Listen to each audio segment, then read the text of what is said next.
You are listening to the Cycling Podcast at the Tour de France in association with Rapha, the fastest closing in the World Tour, the home of cycling with character.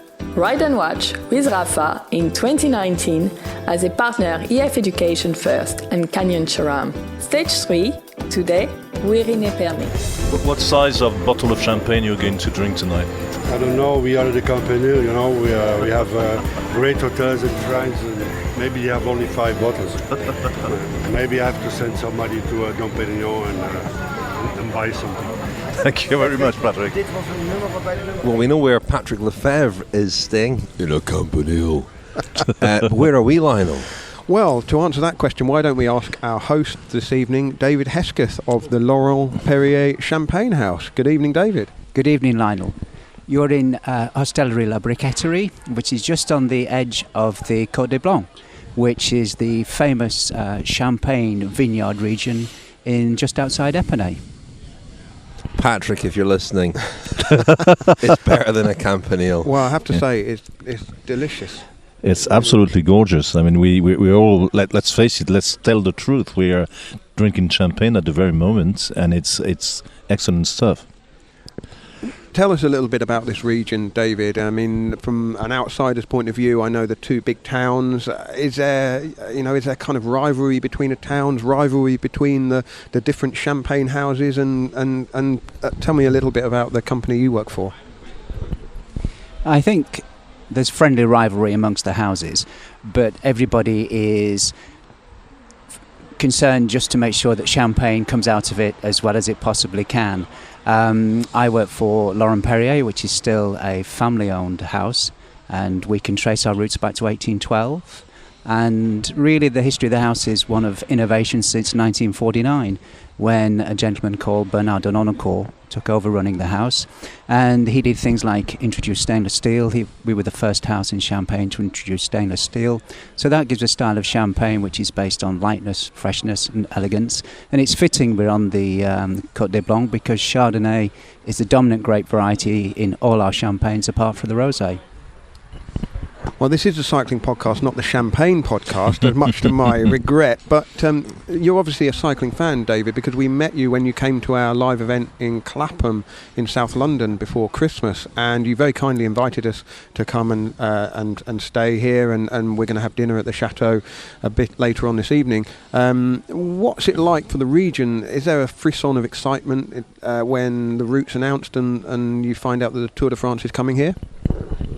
Yes, it means a great deal to the region, and I spent the day in Épernay today, and there has been a real buzz throughout the town from, say, 10 o'clock onwards. And I think there's certainly the rivalry between Reims and Épernay, and the Tour could not come to this region if it didn't go to both. And I noticed the route today actually came through Reims on the way here. And of course they start in Reims tomorrow morning. Just in terms of the champagne we're drinking, I mean, just give us a little bit of information about what it is we've got a glass of here. You're working under really difficult circumstances and having to drink the Laurent Perrier La Cuvée, which is our signature champagne. It's predominantly Chardonnay, 55% Chardonnay, 40% Pinot Noir, and then the balance is Pinot Meunier.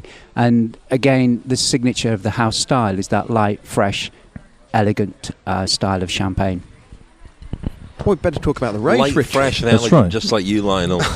Just like Julian Alaphilippe. I don't know if he was fresh today at the finish of the stage. It was a sparkling but stage, you know, he should really have celebrated with champagne on the line. If it was, you know that in the old days on the Tour de France, you could see champagne spread over the riders at the finish of the stages. But since the mid 80s, La Loi Egan, the Egan bill, there was never the minister, makes it impossible to celebrate and advertise alcohol on sporting events, meaning that that's why we never see champagne on the finish line, which is it's an oddity, isn't it? You see it's so many other cycling races all over the world, but not here. But it was a good stage today with a great winner, Lionel. Oh, it's a humdinger, really. Certainly the last 16 kilometres when Julian Alaphilippe made his move. I suppose I better tell the tale of the attack.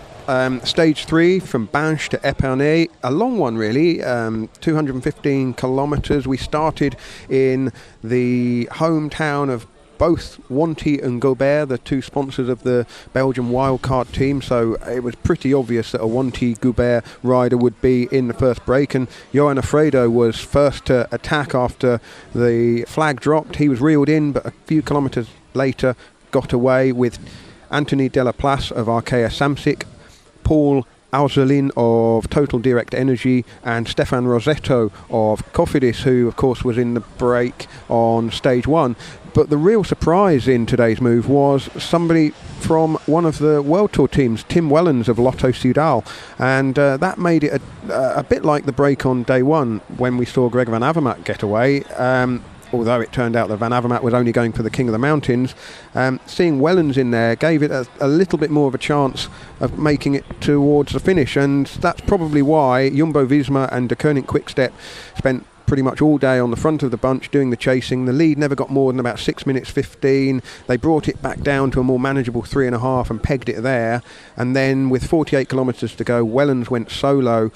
He did enough to clinch the polka dot jersey by going over a couple of the climbs and picking up the points, and then with 16-ish kilometres to go, Julian Alaphilippe went on the attack, and by the top of the Côte de Moutigny he had caught Wellens. Whether Wellens would have had the legs to go with is a debatable point and a moot point really. He punctured. Because he punctured, yes. Yep. So Alaphilippe was then away on his own, and for a while there was a really powerful 4-man chase group: Mikel Landa, Michael Woods, Alexei Lutsenko and Max Schachmann, and that really put the cat amongst the pigeons and led to the yellow jersey Mike Teunissen getting dropped. For a while he was trying to persuade the Cofidis rider Julien Simon to work with him. Simon was having none of it, and Teunissen was slipping out of the yellow jersey. And then it was a question of whether Alaphilippe would have the strength to stay away and win the stage on that tricky uphill, much more difficult than even the road book suggested, the climb to the line. The last 200, 300, 400 metres were pretty steep. He held on to win by 26 seconds. Michael Matthews got second for Sunweb, Jasper Stuyven third for Trek. Then came Van Avermaet, Sagan and Trentin, and it means that Julian Alaphilippe is in yellow, the first Frenchman to wear the yellow jersey since Tony Galopin in 2014, and he leads from Wout van Aert by 20 seconds. The Jumbo-Visma riders are still kind of queuing up behind, but significantly Thibaut Pinot and Egan Bernal pinched a few seconds when the front group split, and so Bernal is now Team Ineos' best placed rider. The other jerseys, Sagan in green, Wellens in polka dots, Van Aert still in white, and tomorrow it's another long one to Nancy, but likely to be for the sprinters. But a real, Richard, the quote this morning from Matt White was that the stage could have been designed by Julian Alaphilippe, and so it proved. The fastest closing in the World Tour, the home of cycling with character. Ride and watch with Rafa in 2019 as a partner EF Education First and Canyon SRAM. Thank you very much to Rafa, our headline sponsor. Rafa, of course, also sponsor EF Education First, and they're making a series of backstage films with that team during the Tour de France, EF Gone Racing. You will find those at YouTube on the Rafa channel and at rafa.cc. Also a lot of writing on the Rafa website about the tour following EF Education First in particular, and Canyon SRAM at the Giro Rosa, which is going on at the moment, and the Canyon SRAM rider Kasia Niewiadoma is still in the pink jersey as I speak. We'll be covering the Giro Rosa in the coming weeks, thanks to a couple of audio diaries that are being kept by riders competing there. I thought Alberto Bettiol might have been a good shout for today's Stage of the Tour of Flanders winner. Jonathan Vottas at the start told me that it's not. He performs much better if it's 250 plus kilometres and in the third week. So they're expecting him to shine then. I think their best placed rider today was Michael Woods in 20th, but they were pretty visible at the front. Lots of teams quite visible at the front today. And once Julian Alaphilippe was away, Team Ineos really took control for a while at the front, and I wondered why. Matt White explained to Daniel Friebe later on that they weren't actually chasing, they were just keeping their guys safe, and in fact their presence at the front may well have impeded the chase, that other teams were put off chasing at that point. And Jumbo-Visma were in a difficult position in a way, because their man in the yellow jersey was slipping off the back. Do they then ride at the front to set up, Wout van Aert, who was perfectly placed to maybe win the stage and take the yellow jersey, or do they just let the race happen? It's a tricky one. Teunissen had gone, so you could argue that they should have maybe done more to try and bring Alaphilippe back, but then they have other ambitions here too, with Steven Kruijswijk in particular. I was surprised. I was not surprised that they let Mike Teunissen, down without helping him. Normally, you would expect the yellow jersey to have at least one teammate with him. But Jumbo-Visma, they already had the full Monty from the start. Winning 2 stages, holding the yellow jersey for 2 days, in quite an unexpected fashion. I don't think Teunissen at the end of the stage, had any grudge against anybody within the team. But then, Wout van Aert was so close to the yellow jersey. We saw in the finale, finished in the top 10 for sure, 6 maybe. We saw that he had good legs, was in good form. I would have thought, that they would have chased maybe harder to just to keep the yellow jersey. Even if they have other ambition. Steven Kruijswijk hasn't had to do much so far. He's well hidden within the rest of the team. Wout van Aert tomorrow is another, being a sprinter. He's more and more maybe going for. He has the white, could go for the green, could go for the yellow. Everything's up for grabs. So I found Jumbo-Visma a little bit strange, because they didn't try to preserve the jersey. They didn't go for it. And in the end, they end up losing it. But maybe they're still thinking of this as a 3-week race, not a 1-week race. And we saw in the Giro even, all right, not with such a strong team, but Primož Roglič went into that really hot, and everyone was thinking that the race was pretty much over, and because he was the man who stood to basically inherit the pink jersey. Whereas here, they didn't need to reel in Alaphilippe, and I think Alaphilippe was flying as well. It wasn't like chasing in the last man from the break who'd been out there all day. Alaphilippe had sat in the wheels all day and had picked his moment on the tricky climb, knowing that there's that. Well, the trickiest bit coming into Épernay was the sort of, it was uphill. It wasn't even a false flat, but a real drag up through the vineyards and then round, and then the sting in the tail at the end. Nothing like the Mur de Huy, of course, at Flèche Wallonne, but Alaphilippe, he played it absolutely perfectly. He got the gap up and then conserved it, and when it was slipping down, he managed to kind of keep putting on the pressure to keep it around in the descent. Actually, seconds. I think that's in the descent that he actually secured the win, because there was a time when the time gap kind of went under 30 seconds. We were trying and then shrieking quickly, and we thought that's it. And then in the descent towards the finish and the last climb, he actually made a swashbuckling descent, and that was it. He made it. Well, it's easier for one rider to go downhill quickly than it is for the peloton to go downhill quickly, really. And the peloton kind of does ease up a bit when it's going downhill, thinking probably that, we'll chisel this away on the more difficult sections. And Alaphilippe is, he's a world-class rider, isn't he? So it was heart in the mouth stuff, wasn't it? Yeah. Him descending in that very dangerous-looking position, hands on the tops of the bars, and him sitting on the top tube. But he did it with great skill, and as you say, François, I think that's where he won the stage effectively, because he just managed to nudge it out beyond 30 seconds again, coming into the last kilometre, and by then it was too late. And he's in the yellow jersey now. We heard a little bit from Patrick Lefevere at the start, but you spoke to him for a bit longer than that. You didn't just ask him about his No. And he actually said, I think he actually said it was not planned, and that's an interesting thing I found about the stages so far and the breakaways and things is.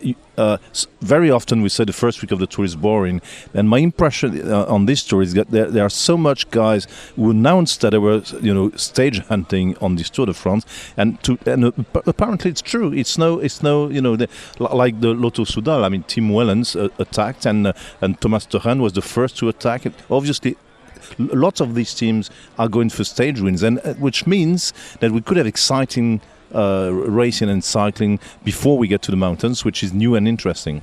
But let's hear from Patrick Lefevere. Patrick Lefevere, another extraordinary feat by Julian Alaphilippe. We can get used to it, but, well, just... You're never used to winning. Never used to win, but certainly not winning in the Tour de France. It's every time a new adventure. And what he did was very risky. It was a big risk, but this is Julian.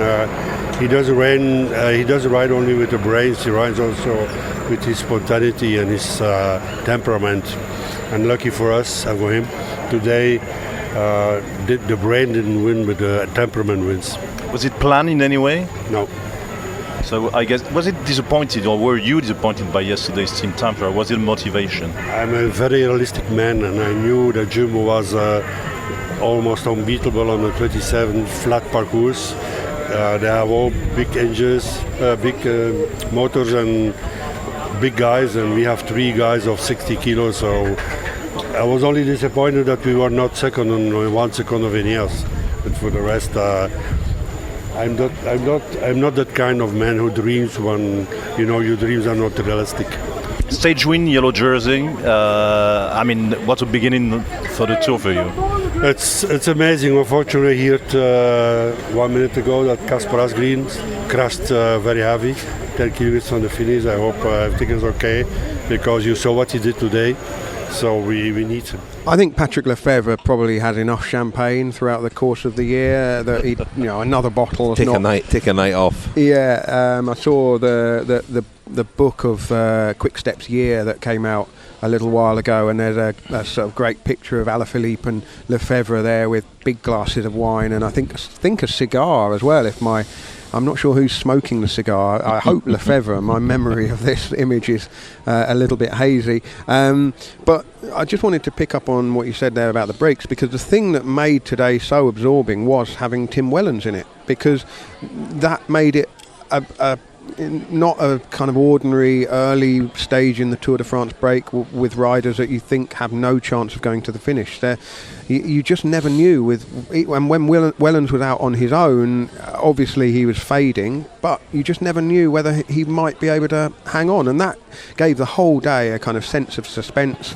And it was a shame that he punctured. I don't think he would have stayed with Alaphilippe at all in the way Alaphilippe was riding, but it was good to see the World Tour teams going off and trying to make something happen. Well, as you mentioned, Lionel, the same thing happened on Saturday, let me see, with Greg Van Avermaet going in the move, and it's something I asked Marc Sargent about at the finish. Marc Sargent is the manager at Lotto Soudal, and here's what he had to say. I have to explain that in the middle of this interview, the Katusha Alpecin bus reversed into one of their vehicles. So you'll hear Marc Sargent unflappable. I mean, he's the calmest, most easygoing guy in cycling, I think, and he just kind of observed this and then made a comment about it. Well, that was a good show put on by Tim Wellens today. I think a lot of people were surprised to see him in that breakaway, but was that his plan today? No, it wasn't actually the plan, but was more the plan Thomas being in the break. But I think it was... Shit. That's our car. Oh dear. Was actually the plan to have the Ghent in the break, but Jumbo, they put somebody in the wheel of the Ghent, following a few kilometers. So, and Tim was also there, and he jumped on that break, and they stopped. So he was in, and then we decided, like, should we set stop because it's too far for him, but then they let it go. And he used it as a sort of launch pad to go himself with about 45 k's to go. We always told him, like, not go full 100%, just do your turn like the other ones. Take a drink, have something to eat. So, and it was tailwind the whole way to the, almost not to the finish, but 4/5 of the race was tailwind. So it didn't cost too much energy, and then he went solo. And from there on, it was full gas, of course, to take that polka dot jersey. And for a while, it looked like he might do it. I mean, he had a decent lead, and there wasn't a full-on chase behind. No, not really. But then you saw a lot of teams working for their leader to put them in a good position, and of course they take some time back. But he was quite resistant, and He kept it long at 1 minute 10. And then the last climb, in the middle of it, they had a puncture. But he couldn't change anymore, so he had to go until the top. But he did. He just reached the top before Alaphilippe. And then we saw him climb off his bike. And I was coming out of his bike. It was a bit of an anticlimax, but otherwise maybe he could have followed Alaphilippe a bit more, but the end, to be sincere, it was too hard for him. But we saw Van Avermaet have a go on Saturday and getting the move, and Tim Wellens today. And it's, I don't know, I mean, we don't see that very often, the World Tour teams put riders in the breakaways. Is there a reason for that, or is it just a couple of coincidences? Well, this was sort of a coincidence, because it should have been Thomas, and he's known to be a breakaway guy. But why not? Tim was in and he made the best of it, taking the polka dot jersey, and it's always, if you have a jersey in the Tour, it's important. Of course, and presumably just him being in the breakaway, there's more value in that than him finishing, say, 8th on the stage, I would guess. Of course. Now it was the whole day in the television, making some publicity, and then going solo, which is always great, for sponsors. And now, like a present with the polka dot jersey, also for tomorrow probably, because it's a flat stage. So it's an extra. Chute à l'arrière du peloton, Cycling Podcast Team Car at the back of the pack, please. This episode of the Cycling Podcast is sponsored by Laka. Laka is an innovative model of bike insurance to cover all of your bikes and your kit and yourself. Richard, you've signed up as a Laka customer in recent months, haven't you? I have, yes, and no reason to use it yet, but one listener who heard about Laka through the Cycling Podcast has unfortunately had to use it. I took up cycling properly about 8 years ago, as I had a reoccurring Achilles heel injury and it was stopping me from running. I jumped on an old bike that I'd bought back in '89 and rediscovered cycling and did rather well in some small league races, and I've really gone from strength to strength now. My name is Rick Newman. I'm a long-term fan of the Cycling Podcast and a Laka customer. I heard on the Cycling Podcast them speaking about cycling insurance and Laka. I didn't have any at the time, and about 3 months ago I took the plunge and took out some cycling insurance with Laka. Unfortunately, only 6 weeks having taken out the insurance, I came off my bike. Thankfully I was okay, but my frame was damaged and I had to engage with Laka about it. I've got to say, it was absolutely fantastic. I got home, got cleaned up, immediately got onto Laka's website, started speaking to Jonathan in live chat. You got this sort of rapport going in the live chat, and it was just great. He understood. 2 days later, frame arrived. We put the bike together, and I was able to do the ride that I was there for, which was fantastic. So I really, really highly recommend Laka to anyone that needs cycling insurance. The pricing structure is fantastic as well. As you know, it's really good value. So if you want to find out more about Laka, go to laka.co.uk. That's spelled LAKA.co.uk. And if you're not in the market for bike cover at the moment, you're not interested in the insurance, why not give their Laka Club a try? It gives you access to some great perks, including free third-party liability insurance if you sign up to their newsletter. So go to laka.co.uk. Well, Julian Alaphilippe, the winner, and the yellow jersey. The question is, how long can he hold on to that? There's always this question about Alaphilippe. He was king of the mountains last year, of course. You get the sense that's his aim again this time, and stage wins. But there's people out there who think that Alaphilippe could go further than that. Perhaps I don't know what that would be, but I don't know. What do you think, François? I think certainly La Planche de Belleville on Thursday would be a chance for him to perhaps keep it there. It's a very tricky one, very, very tricky one. I don't think... it's funny because when you ask Julian Alaphilippe the question, he always says, well, we never know, maybe in the future, might try and think about it, but I'm more a classics rider, I'm more a 1 week stage race rider, but he never ruled out totally, going for it and for the yellow jersey and for winning a Grand Tour. Can he last over 3 weeks? He did last year, but I mean, like Barguil or like these guys who are going for the polka dot. Like, you can take a day off, you can lose lots of time, and you can go on in the first climbs. La Planche de Belleville is tricky because it's not like Alaphilippe will attack in the first climbs of the day, collect points, and see what happens. It's like that's the climb that day, you know. So the question is, we tend to think and believe it's part of the legend of the Tour that the yellow jersey is a kind of a booster, you know, and it takes you, you know, it kind of erases the fatigue and you go for it. The question is, will Alaphilippe really want to hold to the jersey? Because actually, as you said, the climb might suit him. The problem with the Planche de Belleville is changed a little bit, and the finale is much harder. There's a new road, and I think the percentages at the end are just grueling and, you know, gruesome. So will it be enough for Alaphilippe to go for not a stage win, but to stay with the very best? I don't know. Maybe if his aim is, we'll have a real test of his ambitions. If he stays with the very best, it means that maybe he's looking for more, and maybe he wants to stick to the yellow jersey. But if his plan is to win more stages and go for the polka dots, he has no reasons to kind of spend his energy at the end of the first week, because he needs to keep a little bit for the rest of the Tour. So now Planche de Belleville will be a test for everybody, but it also will be a test of Alaphilippe's ambitions, I think. The thing is, you think back to last year's Tour and how he won those two stages, one in the Alps, one in the Pyrenees, by getting in a break and being the classy bike rider he is.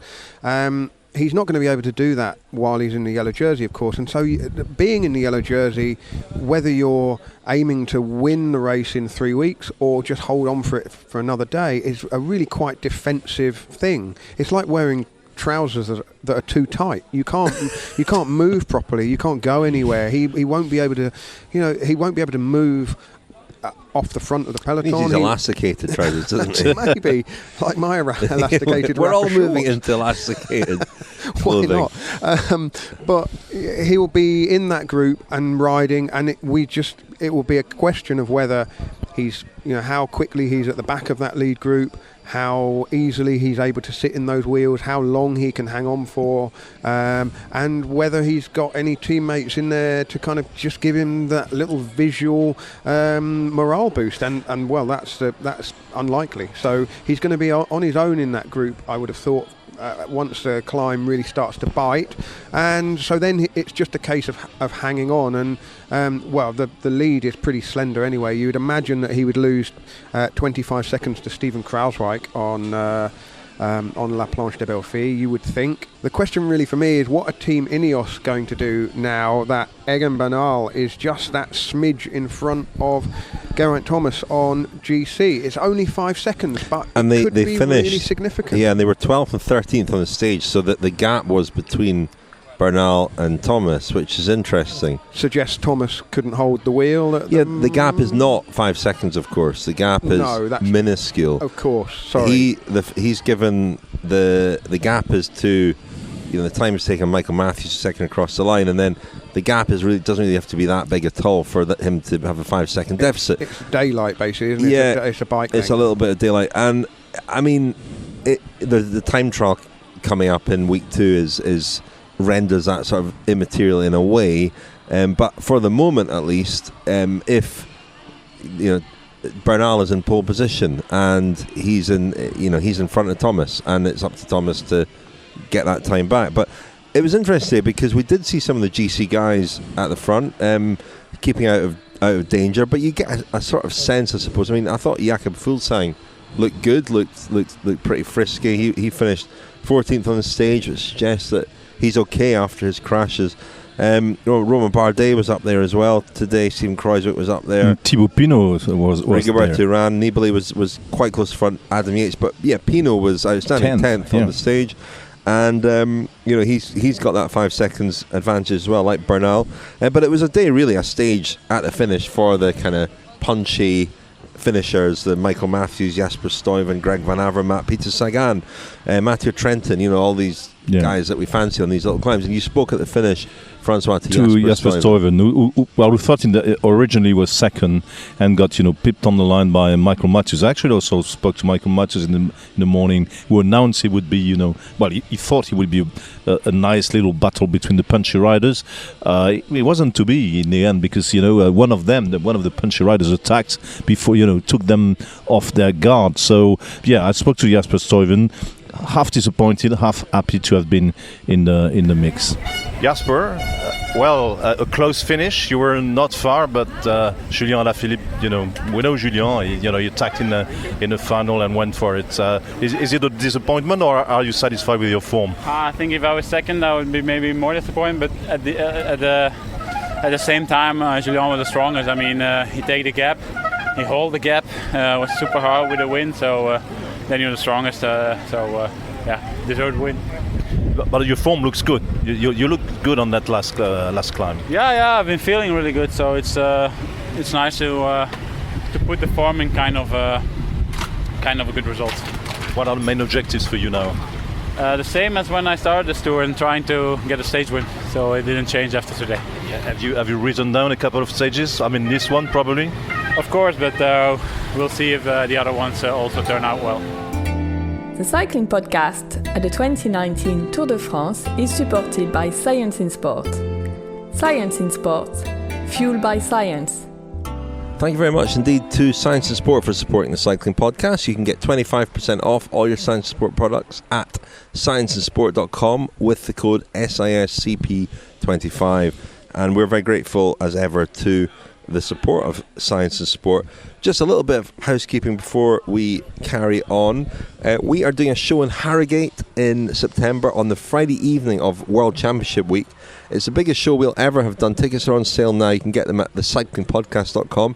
And François, you'll be joining us there. Yes, well, that's what you told me. I'm glad, because, I've spent a bit of my teen years in Yorkshire, so it'd be great to be back there.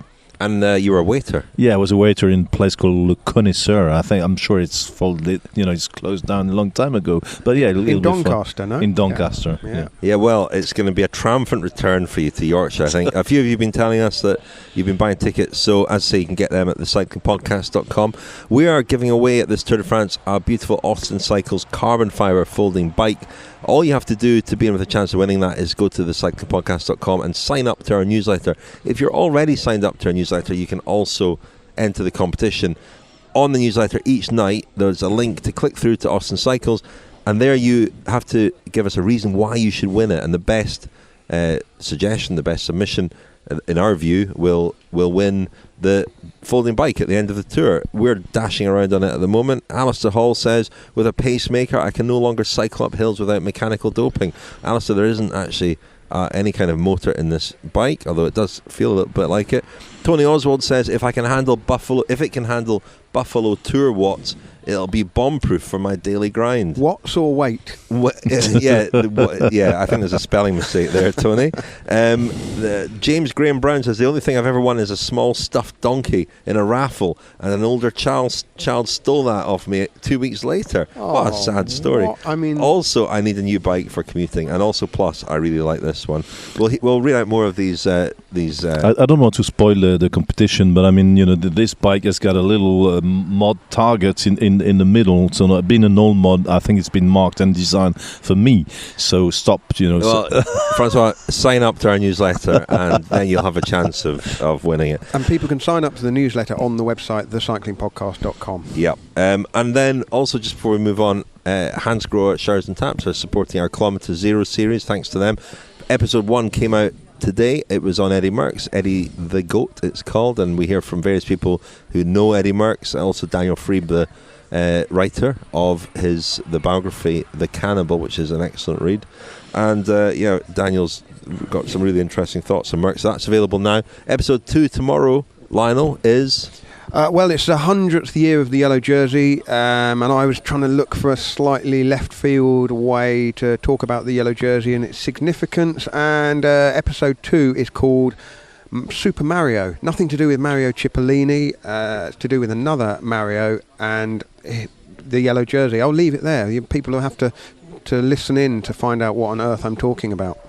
Great. Now, François, you've been observing Thibaut Pinot, one of the dark horses here, one of the group of kind of favourites for the race, who's riding very well. Really good team time trial, rode excellently today, looks in good shape. But you've noticed something about him has caught your eye. Yeah, you know what? At the beginning of the tour, you're always looking for trends and little signs, about riders trying to find out what the form is exactly. I'm sure that's what the riders do in the peloton as well, looking for signs of the shape the riders are in.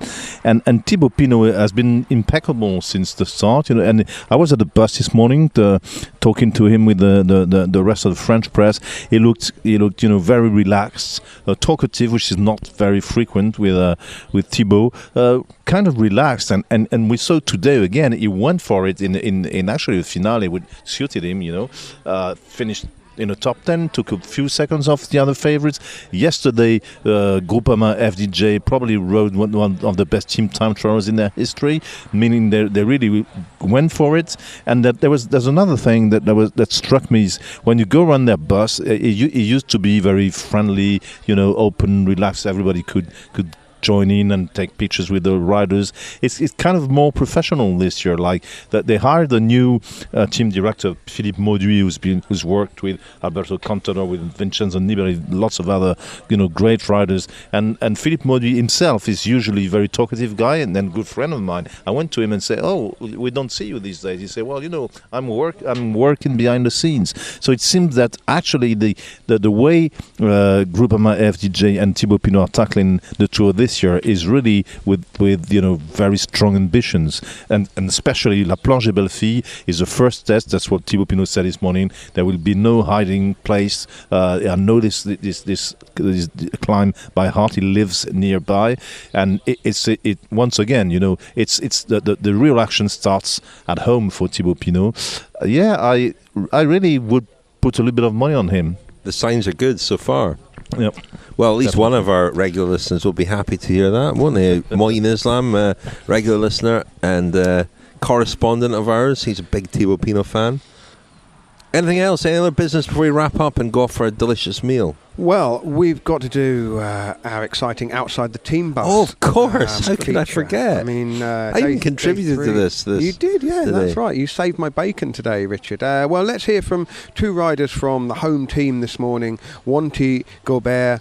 First, we'll hear from their Norwegian rider riding his first Tour de France, Odd Christian Eiking, and also from Xandro Maurice, who was 8th on stage. A very good performance.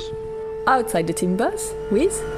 I guess today was a pretty important day for the team because it started in the team's hometown, more or less. Yeah, it was really nice. It was a nice stage for the team with the start in our city of our headquarters. So yeah, we hoped, of course, to do well like every stage, but yeah. How did you find the Grand Depart weekend in Brussels? Oh, it was amazing. It was huge crowds and good atmosphere, and yeah, I really liked it. How about the team time trial yesterday? You finished last of all the teams, but in terms of the performance and what you were trying to achieve, were you happy or disappointed?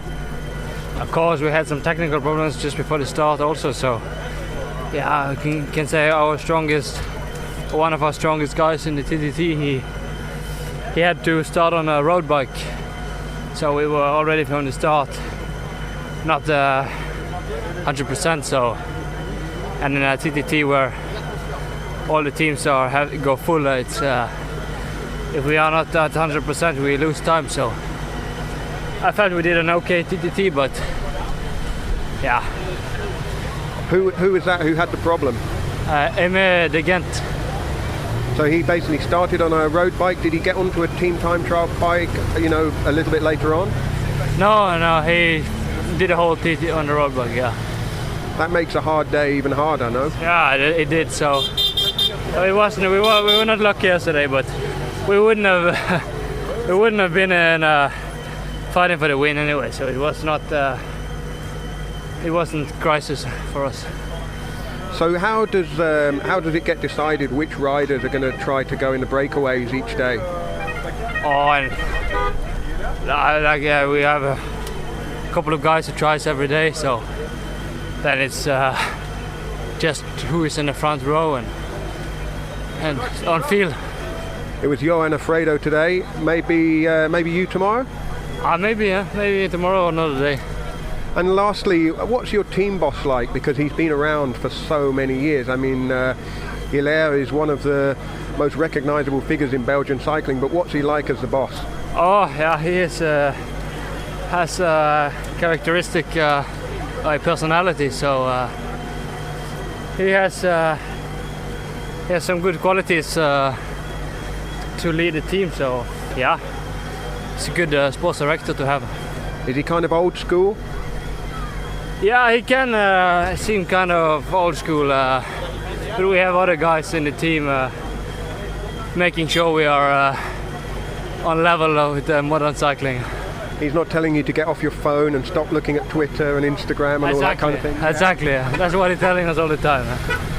I guess an important stage today for your team is a local stage for you guys. Were you particularly motivated today?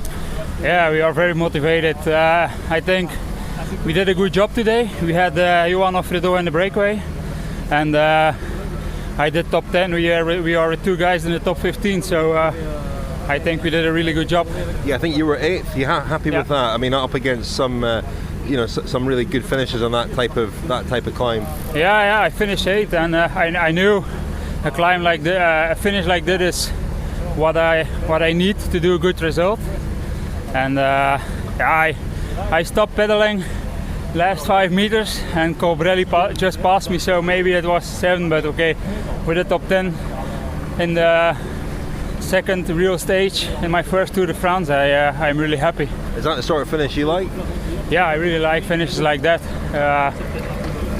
It's hard, and when you are strong, you become on your place, and okay, you have to be in good position to start the sprint, but when you have the power, you can still catch some guys. So I started in a good position, and yeah, I think I just beat Van Aert, but yeah, it's a finish who don't lie about the legs. It looked like a hard and fast sort of final hour over those climbs. How impressive was Alaphilippe to ride away the way he did?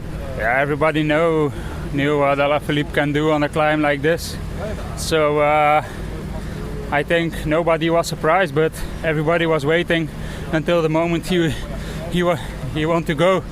So he can go when he want. I think when he wait until the finish, he make also a big chance to win the stage. And we're used to seeing Group Gobert jerseys in the breakaway. Is that going to be the plan for the rest of this race? Well, you got Guillaume Martin as well here, who I guess probably fancies Thursday's stage. But are we going to see a lot of you guys in the breakaways? Yeah, I think so. I think the coming days it's important to have somebody in. The first day I was in, today Alfredo was in, and tomorrow it's another guy who have to try. So. Yeah, it's not possible to have every day somebody in the break, and some days we're gonna choose to protect full 100% Guillaume. But days like today and tomorrow, it's good to have somebody in. Well, another riveting instalment of Outside the Team bus there, Lionel. Very enjoyable. Who have you got in your sights tomorrow? Oh, who knows? I mean, I've set myself this. It's like a game of musical chairs, isn't it? The target gets smaller and smaller as the days go on. There's still 19 teams to choose from at the moment. And today was the obvious day to want a Group Gobert because it was their stage today, and they perform well. And they, as I said to Maurice there, they've got an interesting balancing act because their whole. They're famous now for putting men in the breakaway just about every day, but they've also got in Guillaume Martin, a rider who, I don't know how far he can go, but he's a good climber. I think he's a decent sort of outsider even for Thursday's stage, La Planche de Belfi. He went close to winning the National Road Race in France. He was very good. Yeah, he attacked like Tim Wellens attacked today in the stage, and was caught, not far from the finish. He's always been a very, very good rider. He lacks a little bit of aggression, probably, but I see him Well, and we've seen him in the past finish in top 20, but I see him, go maybe a little bit higher this year around, with a little bit of luck around the top 12, 13, maybe if he's lucky. We'll see. It will be great. And just finally, before we go tonight, we should mention the live blog on the Telegraph, telegraph.co.uk. John McCleary does that. He is excellent, really knows his cycling. If you're wanting to follow the race online during the day, maybe sneakily at work with nobody being aware of, open up a little window, telegraph.co.uk, and you can follow the Telegraph live blog there. And finally, we are going to be doing a tour of Britain in November over a couple of weeks, going around as many places as we can, doing events in theatres and so on. We're going to announce the locations for those shows over the course of the tour, so do stay tuned for that, and some new places for us to visit, and hopefully again François will be joining us for some of those. François, are you available in November? Oh yeah, sure. I've decided for the past 2 years I'd do nothing in November except touring with the cycling podcast. Brilliant, excellent. Well, that's all for tonight. We'll be back tomorrow, reporting on our dinner tonight, I'm sure. Thank you very much, Lionel. Thank you, Richard. Thank you, François. Merci. Just before we go, thanks to some friends of the podcast: Terry Delahunt, Greg Rowan, Fraser Malach, Beth Durea, Andrew McDonald, and Simon Kohler. Scott Jackson, Niam Sheehan, Philip Morris, Stephen Davis, Ellen Phillips, Stuart McLaughlin. And a big thank you to James Bradley, Chris Murdoch, Douglas Philomena and Kenneth Baldwin. And if you want to sign up as a friend of the podcast, go to thecyclingpodcast.com/friends. The most recent episode was a lunch with Team Ineos team principal Dave Brailsford.